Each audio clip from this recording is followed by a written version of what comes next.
back to Blue Ocean English. This is the second video in the series Introducing Exam Preparation. In this video I will explain what the exams really test and how you can prepare to get a fantastic score in any English exam. So let's first look at what the exams test. So in general, all exams test the same type of things. The types of questions and the length of time for each exam may be different, but almost all of the exams test the same kind of things. Here I will explain these common things and quickly explain what each one is and what it involves. So here I have a list of 8 different things that all of the exams will test you on. Number 1 is speaking. Number 2, listening. Number 3, reading. Number 4, writing. 5, grammar. 6, vocabulary. 7, discourse management. So this I'll explain later, but this means fluency basically. And 8, answering the question. So let's look at each one in a bit more detail. So number 1 is speaking. In the speaking exam you get points for pronunciation, grammar, vocabulary and discourse management, which like I said is like fluency. And also you get points for the way you interact with others, if it's the examiner or other students in the exam. So the most important thing to say about the speaking exam is that it is active. You are doing something, you are speaking. It's not a passive exam. And what this means is that you are in control. You can control what you say and what you don't say. And this is very important. I will explain much more in the specific exam guides, but the simple point to understand here is that there are many things that you can do to prepare yourself well so that you can get a fantastic score in the speaking exam. It's not an exam that you should just practice your English in a general way and then go and take the exam without preparation. There are many things you can do that will help you to improve your score. The speaking exam depends on the level, but normally is in 3 or 4 parts. Part 1 is normally a short 1-minute piece where you talk about yourself, you introduce yourself, maybe the subject is about where you live, your hobbies or your favorite place, your favorite holiday, 1 or 2 simple questions about your life. Then, depending on the exam, if there are 4 parts, the second part can be describing a picture or a graph, for example, just for 1 minute. Then the third part is where you speak for 1 minute about a specific subject. And then the last part, if you have it, part 4, is a discussion about the previous question, which is normally for 3 or 4 minutes. The second thing on the list that all exams test is listening. So the listening exam is normally tested in 3 different parts. They normally have a mix of one person speaking or a conversation, an interview, something like that. I think this is the most difficult part of the exam, and I also think it's the most difficult part of the exam to prepare for. In the IELTS exam you only get to hear the piece 1 time. In the Cambridge exams you will hear the piece 2 times. Listening needs lots of practice. You're not in control of the vocabulary, the subjects, the questions. You don't get to control anything here, and it needs lots of practice. It also involves multitasking. There's lots of things to do. You need to listen, you need to read the questions, you need to understand the questions, you need to write the answers, and you need to make sure you use correct spelling. So there's lots of things to remember and do all at the same time. So it's not easy. You need to practice. Number 3 is reading. So the higher the paper, the longer the texts are.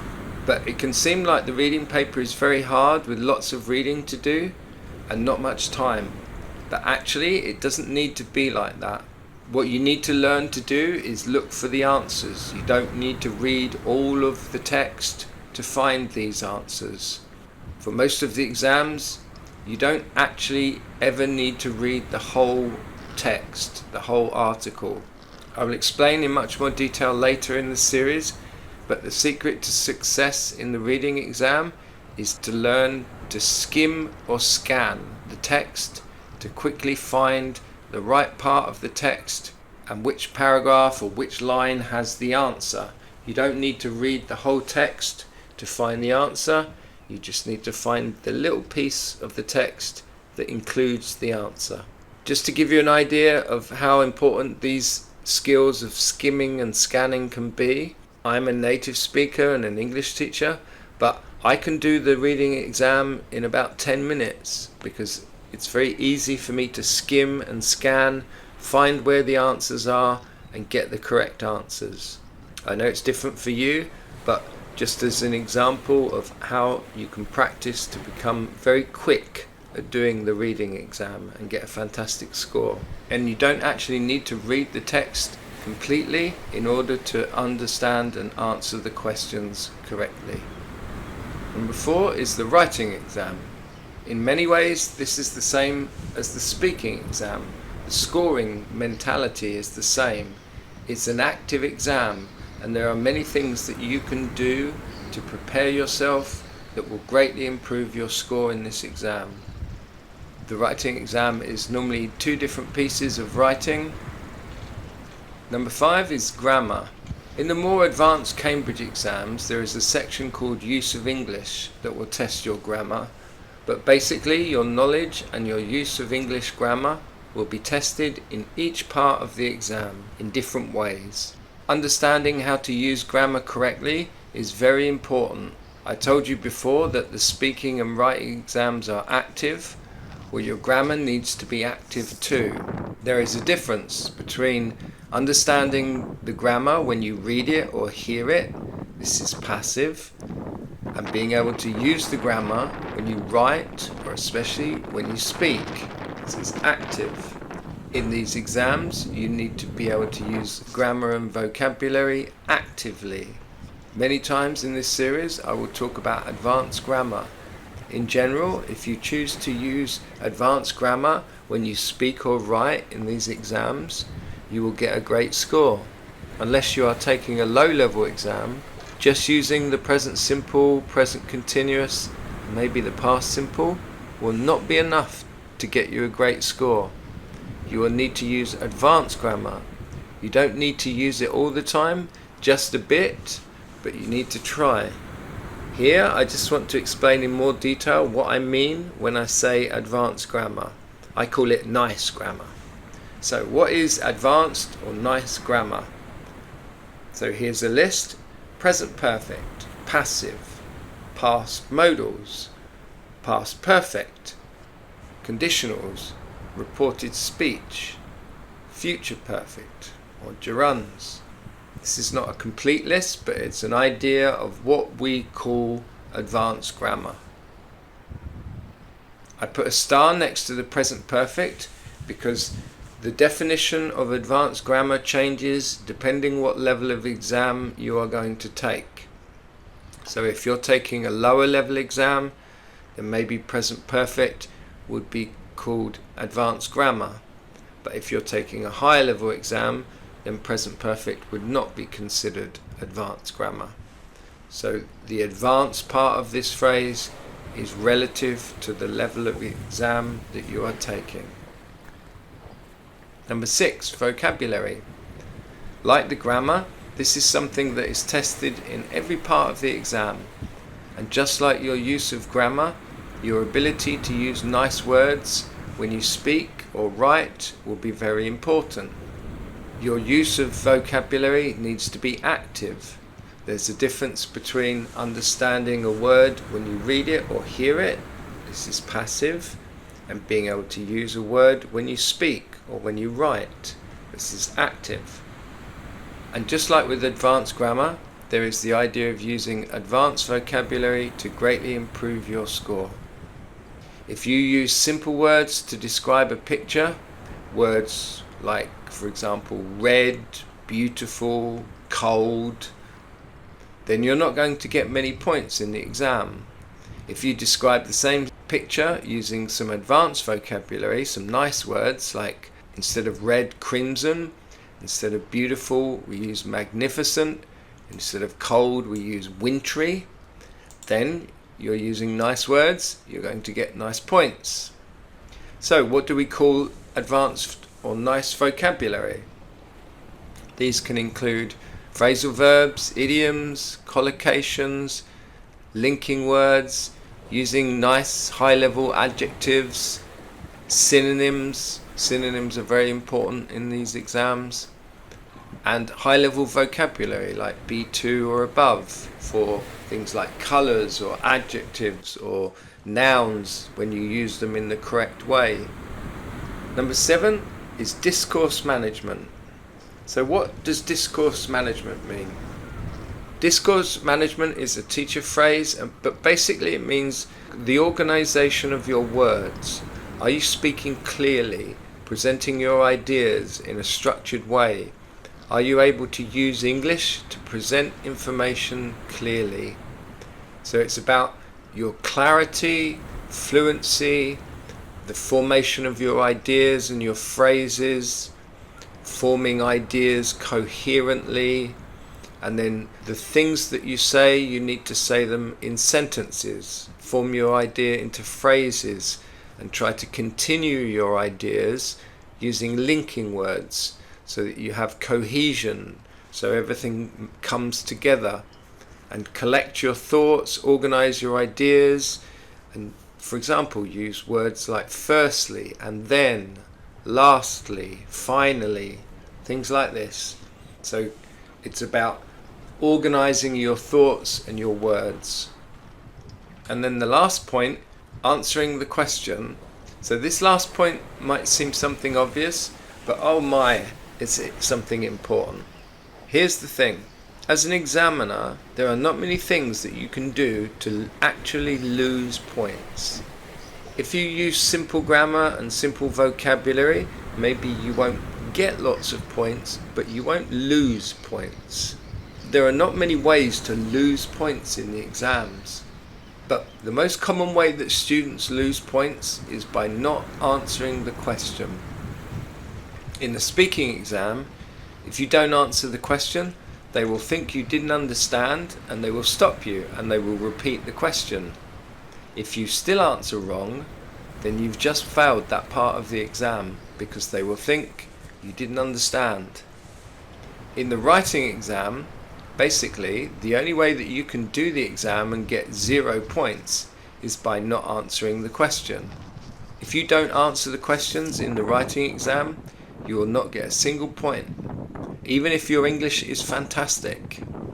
If the writing exam asks you to include 3 things in a letter and you only write about 1 of these things, then you've just lost lots of points. You need to do exactly what they tell you to do, and if you have time after, then you can say or write anything you want, but give them the answers that they want or you will fail the exam.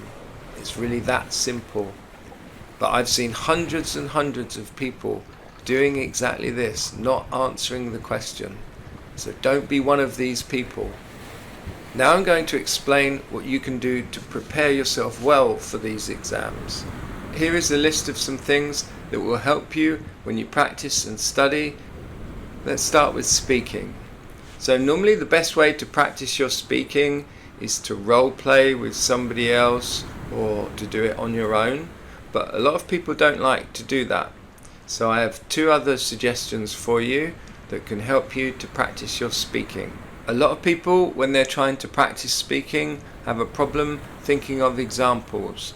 I have a method for you to practice speaking that gives you lots of examples that you can talk about. Walking in your world. So the first way that you can practice speaking English is by just simply going for a walk and describing the things that you can see in your world. When I learned Italian, I used to go for long walks and just talk, speaking about the things that I could see when I went for a walk. I would walk between lessons, and for example, if I needed to practice my comparatives, I would look at the street and say, that car is more expensive than the blue car, or that woman is older than me. and just use what I could see in my world to practice my Italian. And you can do the same with English. You can learn to use your world to practice talking about your world in English. If you need to learn phrasal verbs, you can go for a walk, take a list of phrasal verbs, and find ways outside your house, in your world, to practice using these phrasal verbs. And it's a very effective way to learn, because you're learning to speak and you're speaking about your world. So it's much easier to remember. Another way you can do something similar is to watch walking tours on YouTube. These are videos where people walk around a place with a video camera, and you can see what it's like to walk around somewhere like London, New York, Paris, thousands of places all around the world. And you can use it at home if you don't want to go for a walk. I use these walking tours in the same way as going for a walk. So you can stop the video and describe what you see. Practice using the grammar or the vocabulary that you want to practice, using the things that you can see. And it's fantastic because it's always changing. So you always have new ideas and new things to describe. So it gives you lots of ideas and examples for speaking practice. Next, you need to learn to use advanced grammar and advanced vocabulary in a flexible way about your life, about your hobbies, about where you live, about the things that you like. You need to learn to use phrasal verbs or collocations or idioms or nice adjectives in the same way, flexibly, about your life, about your world, so that when you're in the exam you can use these things to talk about your world or to answer the question. Another fantastic way you can prepare is using past papers. So you can buy books, you can find these online also, and these are old exams, and these are excellent. You can practice the complete exam with these, and it has the answers, so you can check how you did. And they're a fantastic way to practice, especially for the listening exam. And one piece of advice: if you buy these books, answer the questions on a separate sheet, don't write in the books, and then you can do each exam more than one time. Or if you have other friends, they buy a different number of the book. They're numbered often 1 to 6, all with different exams. So if you buy one book, your friend buys another book, and then you can swap. Reading is another fantastic way to practice. Reading books, news, stories, articles, magazine articles, things like this. These are all the type of things that will be in the exam, and it's great for learning vocabulary and just practice your speed of reading so that you become quick at reading.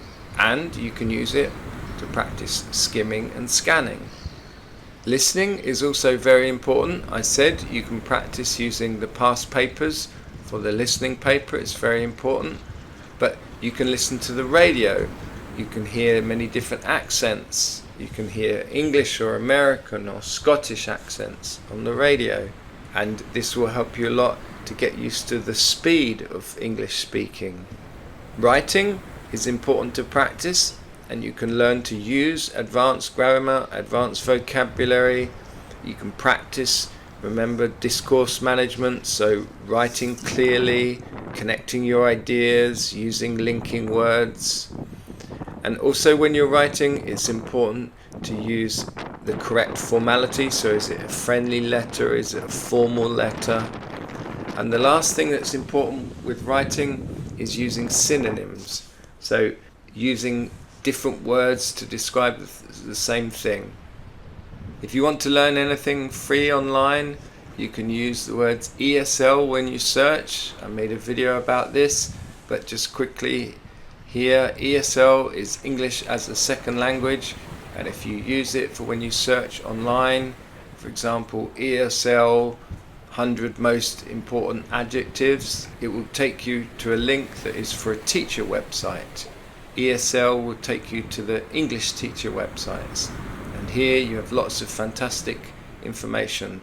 You can learn phrasal verbs, grammar, vocabulary, exam practice, many things. So all you do is search ESL and then something in English like phrasal verbs.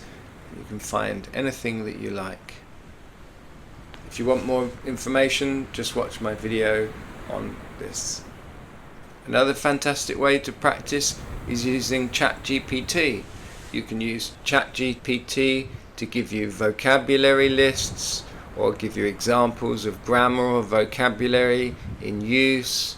You can ask ChatGPT to give you examples of phrasal verbs talking about travel, or collocations talking about the cinema. You can use lots of different examples and get lots of different examples from ChatGPT. You can also ask ChatGPT, you can say, I'm doing the Cambridge Advanced exam, can you give me a reading paper in the style of the Cambridge Advanced reading exam? And it will give you an example paper.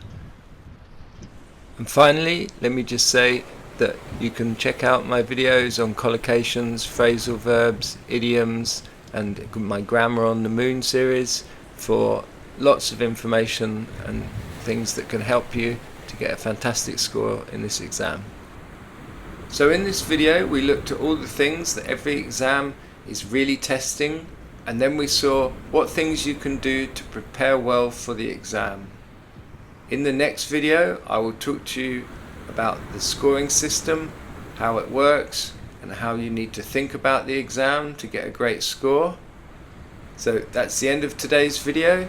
Don't forget to make English real and part of your world every day. Thank you for watching, and I'll see you again next time. Here we are, just another typical English summer day. Just before I go, it's just me doing everything here at Blue Ocean English.